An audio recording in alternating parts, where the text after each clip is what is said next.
Christ. My friends, before the turn of the century, an American clergyman named Henry Van Dyke wrote a short story that he called The Other Wise Man. As you might have guessed from the title, the story was inspired by St. Matthew's Gospel, our reading for today. It's about a Persian priest named Artaban, who had planned to travel with 3 of his friends to the land of Israel in search of the newborn king of the Jews.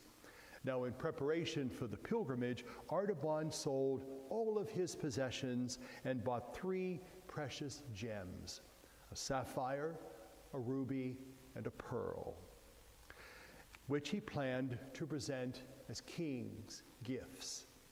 But on the way to join his friends, he stopped to help a sick man that he found lying beside the road. Now, he stayed with the man until he was well, but this delay caused his friends to conclude that Artaban wasn't coming, so they left without him. So he sold one of his jewels, the sapphire, and used the money to buy the necessary provisions for crossing the Syrian desert. Now, after a long, hard journey, he arrived in Bethlehem 3 days after his friends had started back home. He also learned that Joseph and Mary had taken the newborn king and fled to Egypt in order to escape the wrath of King Herod. While he was there, soldiers came and started to kill the baby boys under the age of 2. So Artaban used his beautiful ruby as a bribe to save the life of one child.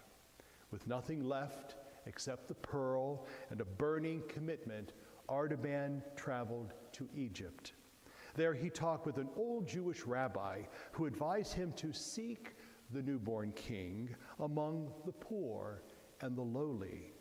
So Artaban began visiting the slums, the slave markets, the prisons, always in search of the newborn king. And in the words of Van Dyke, though he found none to worship, he found many to help. After more than 3 decades, his search brought him to Jerusalem. 33 years had slipped by since Artaban left his home in quest of the newborn king. Now he was an old man, and his hair was as white as his robe. The streets of Jerusalem were crowded that day, and a kind of morbid excitement filled the air.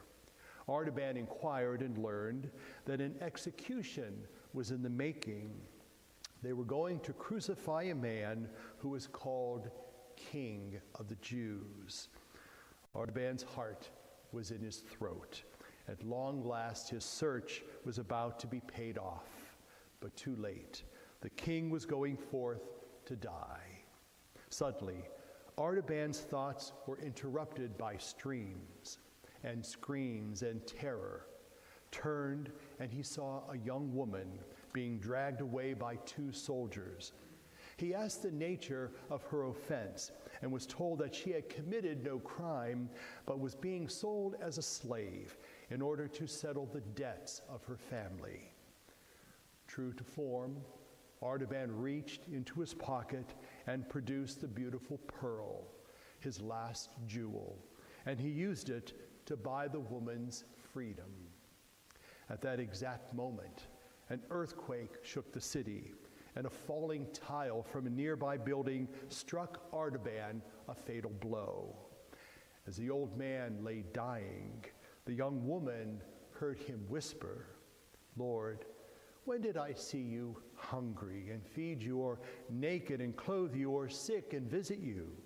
And a voice from somewhere answered, "As often as you did it for one of my least sisters and brothers, you did it for me." The other wise man had found his king.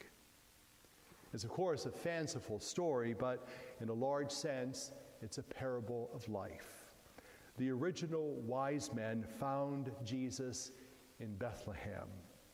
The other wise man found him in the lives of people. If you and I are to find Christ, the newborn King, it will not be in the same place as the original wise men found him, but it will be in the lives of people, all sorts of people.